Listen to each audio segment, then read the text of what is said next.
Halo semua, perkenalin gua Rivian Gani Putra dari Fakultas Ilmu Administrasi, jurusan Administrasi Niaga Universitas Indonesia. Di sini gue berkesempatan untuk dapat menjelaskan salah satu subbab dari materi The General Manager and the Internet, yaitu Managing Bricks and Mortar Incumbents. Teman-teman pasti tahu nih sama perusahaan yang ini dan perusahaan yang ini. Yap, betul. Kedua perusahaan ini adalah perusahaan Nokia dan perusahaan Apple. Jika perusahaan ini memiliki kesamaan, jika dilihat dari segi usia dan dari segi barang yang mereka jual, yaitu handphone. Akan tetapi, kedua perusahaan ini memiliki tingkat profit dan tingkat popularitas yang jauh berbeda jika kita ingin membandingkannya. Ini dapat dibuktikan dari beberapa berita yang saya temukan di sini. Di sini menunjukkan berita bahwa Nokia ini sempat mengalami kerugian atau kebangkrutan akibat gagalan mereka bersaing dalam pasar global. Sedangkan kebalikannya dengan itu, iPhone dari berita di sini menunjukkan bahwa kehebatan mereka untuk dapat mengembangkan usaha mereka di pada pasar global ini. Apa sih yang sebenarnya terjadi pada kedua perusahaan ini? Mengapa mereka bisa saling berbeda? Padahal jika kita lihat dari waktunya itu memiliki kesamaan. Dan bagaimana sih cara mengelola atau mengontrol dari perusahaan lama ini agar bisa mengadopsi internet untuk perusahaan mereka? Hal inilah yang akan saya bahas pada pertemuan kali ini.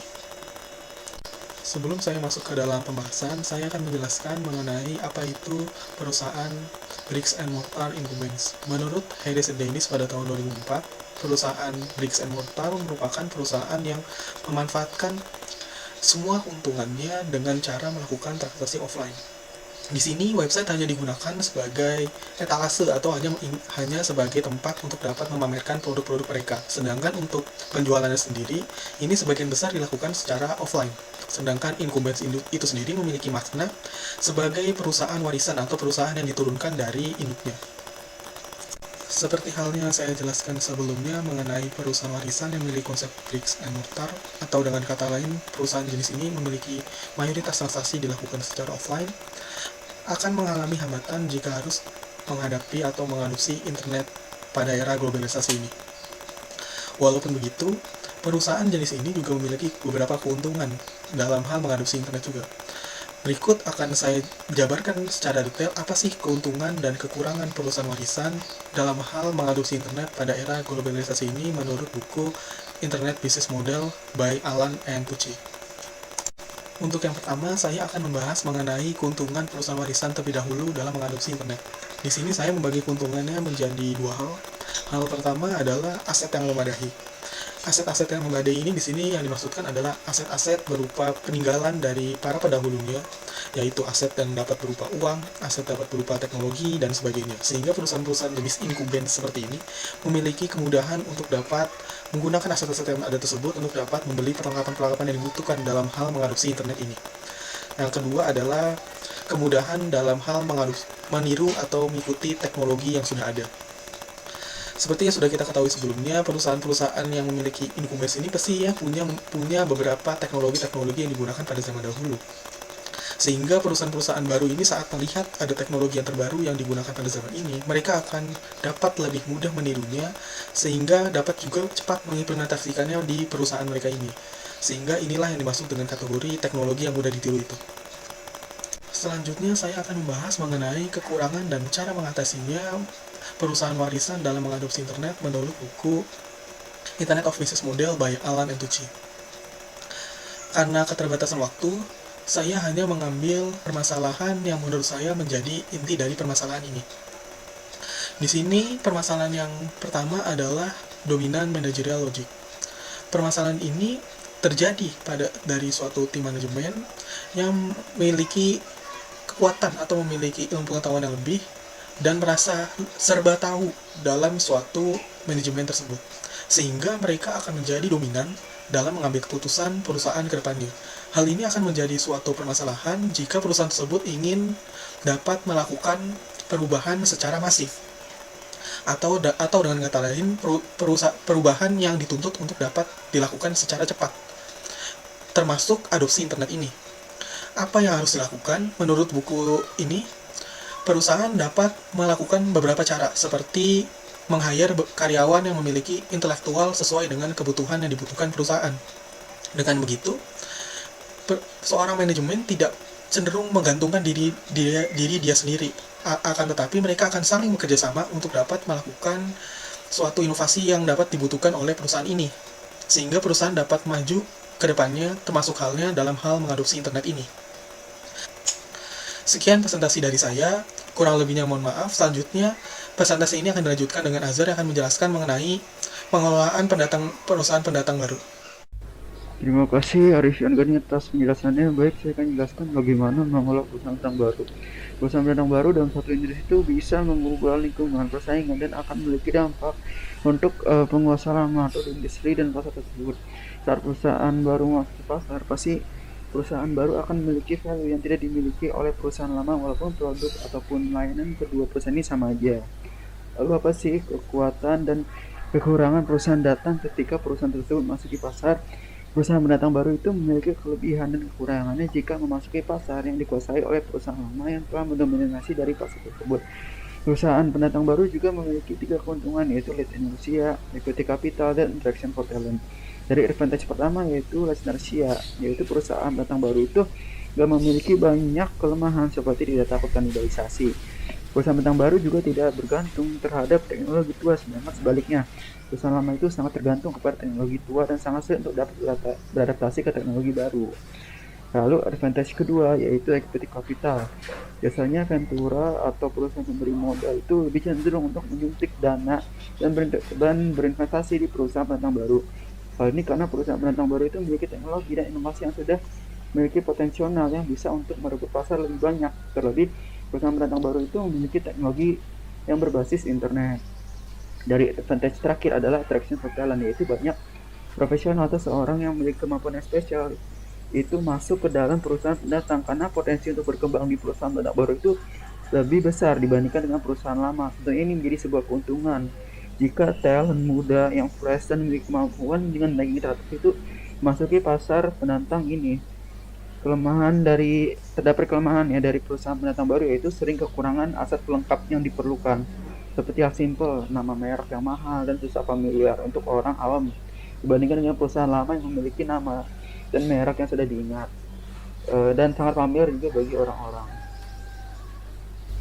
Oke, saya mau masuk rumah dulu. Nah, tapi tenang aja kalau terdapat strategi overcome disadvantage atau bagaimana perusahaan baru tersebut mengatasi kekurangannya untuk dapat sustain menghadapi perusahaan lama yang sudah mendominasi pasar. Yang pertama, melalui taking advantage of internet property. Internet yang kita ketahui mungkin sangat rentan untuk ditiru oleh pesaing, namun bagaimana pendatang baru itu akan lebih menguntungkan karena akan menjadi penggerak pertama dan memiliki potensi untuk membangun jaringan yang besar sebelum kompetitor masuk. Karena pada prinsipnya semakin besar jaringannya semakin berharga. Penggerak pertama dapat mengiklankan dan membangun loyalitas merek sebelum perusahaan lama dapat pulih dari logika dominan dan masalah lainnya. Dan strategi kedua adalah incumbent or new entrance rush. Ketika pendatang baru menyerang pasar, mereka berada dalam semacam perlombaan dengan pemain lama. Nah, pendatang baru memiliki teknologi dan berlomba untuk mengembangkan aset pelengkap, sementara pemain lama memiliki banyak aset pelengkap dan harus mengembangkan teknologi.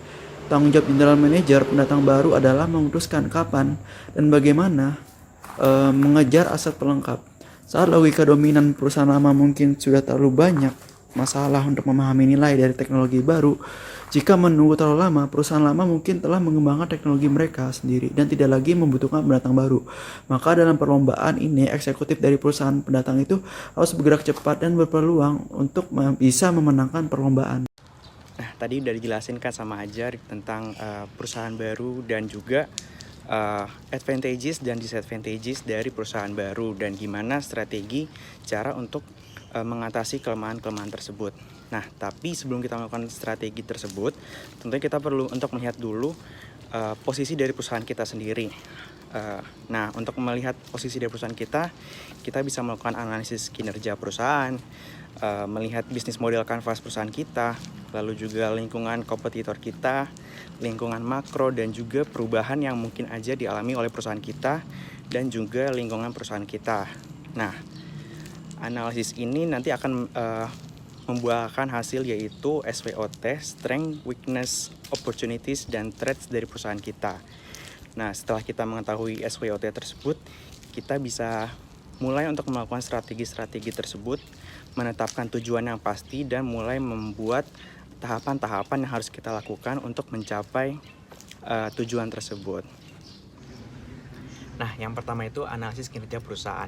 Analisis kinerja perusahaan itu ada dua, yaitu profitability measures dan juga intellectual capital. Nah, apa sih profitability measures itu? Profitability measures itu adalah analisis yang kita gunakan untuk melihat revenue stream dari perusahaan kita, dan jika ada, apakah itu menjadi suatu keunggulan kompetitif dari perusahaan kita, dan juga apakah itu sustainable. Jadi keunggulan kompetitif itu dapat bertahan lama dan kita juga tidak tergoyahkan jika dibandingkan kompetitor-kompetitor kita yang lainnya. Nah, yang kedua itu intellectual capital. Intellectual capital itu adalah selisih dari market value dan juga book value perusahaan. Nah, kalau dianalogikan seperti perusahaan kita mungkin memiliki nilai sekitar 300 juta rupiah, misalkan seperti itu. Tapi jika dilihat dari mata seorang investor atau dari pasar, dari masyarakat menilai bahwa mungkin perusahaan kita memiliki nilai yang jauh lebih tinggi daripada book value atau aset-aset dan juga modal yang dimiliki perusahaan, dan pasar itu atau masyarakat merasa bahwa perusahaan kita masih dapat berkembang lebih jauh lagi. Nah, itu yang disebut dengan market value. Nah, selisih dari itu dinamakan intellectual capital, yang artinya perusahaan kita memiliki kemampuan untuk berkembang lebih lanjut karena adanya positivisme dari perusahaan atau dari masyarakat sekitar. Yang kedua adalah penilaian model bisnis yang tadi seperti saya sebut. Jadi untuk model bisnis ini kita lebih mencoba untuk menganalisis secara internal tentang perusahaan kita. Apakah key partners kita apa aja, misalkan seperti investor, supplier, dan juga e-commerce mungkin yang kita gunakan untuk menjual produk-produk kita. Lalu juga ada channels, tempat kita memasarkan produk-produk kita, key activities, aktivitas yang kita lakukan dalam perusahaan sehari-hari, dan juga revenue stream dan cost structure dari perusahaan kita. Nah, itu perlu kita lihat agar kita mengetahui gimana sih perusahaan kita saat ini dan bagaimana posisi dari perusahaan kita saat ini. Yang ketiga itu analisis lingkungan, yaitu yang pertama itu ada competitive environment dan juga macro environment. Nah, kalau competitive environment ini sama seperti tadi tentang menganalisis bisnis model, tapi kali ini kita lebih menganalisis bisnis model dari perusahaan kompetitor kita. Dan dengan begitu kita bisa melihat apa sih kelemahan dan kekuatan dari perusahaan kompetitor kita yang nantinya bisa kita gunakan sebagai cara untuk kita menyusun strategi dari perusahaan kita untuk kedepannya. Lalu untuk macro environment ini lebih bersifat makro, yaitu kita melihat dengan kebijakan pemerintah yang ada dan juga budaya masyarakat setempat. Jadi jangan sampai misalkan kita mulai memproduksi barang, ternyata barang tersebut tidak sesuai dengan budaya masyarakat atau melanggar kebijakan pemerintah. Nah, terakhir itu ada perubahan atau change. Nah, change ini lebih bersifat eksternal, misalkan seperti internet dan juga lingkungan sekitar kita. Nah, kalau internet kan dengan perkembangan zaman tentunya perusahaan-perusahaan itu mulai untuk beralih ke digital, seperti menggunakan layanan digital, pembayarannya secara digital, dan semuanya menggunakan channel e-commerce, seperti itu. Lalu untuk perubahan di lingkungan kita itu adalah perubahan dari kompetitor kita. Kita harus secara terus-menerus memperbarui dan melihat bisnis model kanvas dari kompetitor kita, karena kita akan berusaha untuk mencoba membuat strategi-strategi baru untuk bisa melanjutkan keberlangsungan bisnis mereka. Lalu juga kita perlu melihat perubahan dari kebijakan pemerintah dan juga perubahan dari kebudayaan masyarakat setempat. Nah, selanjutnya saya akan menjelaskan mengenai penyusunan dan pengimplementasian strategi. Pertama, kita akan membahas mengenai change and the strategic management process. Change atau perubahan adalah satu hal yang pasti terjadi pada fase awal sebuah teknologi. Agar dapat memanfaatkan atau untuk menghindari dimanfaatkan oleh lawan, sebuah perusahaan harus melakukan sebuah proses manajemen strategis. Proses ini diperlukan untuk menjawab 4 pertanyaan, yaitu di mana perusahaan sekarang terkait dengan internet, kemana arah perusahaan selanjutnya, bagaimana caranya agar sampai di sana, dan bagaimana cara menerapkan keputusan untuk sampai ke sana. Lalu pertanyaan selanjutnya adalah kemana arah perusahaan setelah ini. Setelah mengeksplorasi posisi perusahaan saat ini, seorang manajer memiliki beberapa strategi alternatif yang dapat dipilih. Sebuah perusahaan dapat memilih untuk terus mengejar keuntungan, atau tidak mengejar keuntungan karena alasan yang strategis. Sebagai contohnya, sebuah perusahaan dapat mengasah sumber dayanya agar sesuai dengan portofolio perusahaan lain, dalam tujuan agar perusahaan tersebut akan diakuisisi oleh perusahaan lain. Bagaimana caranya agar perusahaan bisa sampai ke sana? Sebuah perusahaan biasanya harus memutuskan apakah akan mengembangkan kemampuan internal atau mendapatkannya dari luar. Roberts dan Berry mengembangkan sebuah model bagi perusahaan yang ingin memasuki bisnis baru. Di dalamnya, gambaran untuk memasuki bisnis baru menggunakan tingkat kemahiran teknologi dan familiaritas terhadap pasar sebagai indikator. Nah, tahap terakhirnya adalah tahap implementasi. Implementasi dilihat dari dua sisi, yaitu dari sisi karyawan dan dari aspek pertemuan fisik. Seorang manajer harus memenuhi kebutuhan karyawannya karena karyawan merupakan aset yang berharga sehingga harus diurus dengan baik. Lalu untuk pertemuan fisik tetap dibutuhkan walau bisnis sudah berjalan secara daring. Karena ada banyak kegiatan perusahaan yang tidak bisa direplikasi secara daring seperti team building dan basa-basi sambil makan siang yang berujung pada ide baru. Nah, jadi gitu guys. Udah dulu ya teman-teman, udah maghrib. Saya mau izin sholat dulu. Dadah. Oke, next kita bakal bahas tentang role of general manager. Dimana general manager ini punya beberapa role, kurang lebih ada 6. Pertama adalah thinkers, kedua adalah top controllers, ketiga adalah leaders, lalu ada champions, sponsor, dan juga doers. Nah, kurang lebih di era digital ini ada 2 poin yang sangat penting untuk dipelajari, yaitu adalah champions dan juga sponsor. Nah, kedepannya kita bakal bahas mengenai 2 poin tersebut. Pertama, apa itu sebenarnya champions? Champions ini merupakan mindset seorang general manager yang secara tidak langsung ini menumbuhkan mental pemenang bagi perusahaan. Nah, adapun karakteristik dari champions ini sendiri adalah, pertama, champions ini biasanya seorang yang biasa membuat ide, lalu juga mengerahkan segala kemampuan untuk memastikan keberhasilan. Ketiga adalah biasanya dalam aplikasinya gak jarang juga ini champions mempertaruhkan posisi, reputasi, dan juga prestis. Biasanya juga champion ini aktif dalam mempromosikan ide dan model bisnis. Dan biasanya champions ini menginspirasi orang lain dalam visi potensinya. Nah, hal unik dari champions ini adalah biasanya champions ini menggunakan T-skill, di mana T-skill ini merupakan keahlian mendalam dalam suatu disiplin yang dikombinasikan dengan cukup luas pengetahuan orang lain untuk melihat hubungan di antara mereka. Jadi si champions ini bisa memperlihatkan atau bisa melihat secara helikopter view untuk menyelesaikan suatu masalah seperti itu. Nah, lalu ada sponsor. Sponsor ini juga biasa disebut sebagai pelatih atau mentor. Nah, sponsor ini adalah manajer tingkat senior yang memberikan dukungan di belakang layar. Nah, karakteristik dari sponsor ini, biasanya sponsor ini bisa memberikan akses kepada sumber daya, berbagai macam sumber daya. Lalu kedua itu adalah sponsor biasanya memberikan perlindungan dari musuh politik. Bentuknya seperti apa? Pertama, dari bentuk eksternal, biasanya itu sponsor memberikan ancaman terhadap lawan politik atau memberikan bahwa mereka ini sedang berhadapan dengan perusahaan besar. Lalu juga kedua, biasanya sponsor ini meyakinkan internal perusahaan bahwa terdapat banyak dukungan atau backup dari banyak manajer senior seperti itu. Nah, jadi kesimpulan dari bahasan hari ini adalah pertama, di era digital ini atau di era internet, tanggung jawab seorang general manager ini adalah membimbing perusahaan untuk mendapatkan atau memperkuat keunggulan kompetitif yang berlanjutan. Lalu kedua adalah seorang manajer umum atau general manager ini harus memahami beberapa perbedaan penting antara perusahaan lama dan juga pendatang baru. Dan ketiga, seorang manajer ini juga harus mengetahui perusahaannya ini merupakan perusahaan yang lama atau pendatang baru, sehingga ini dapat merumuskan atau menjalankan strategi agar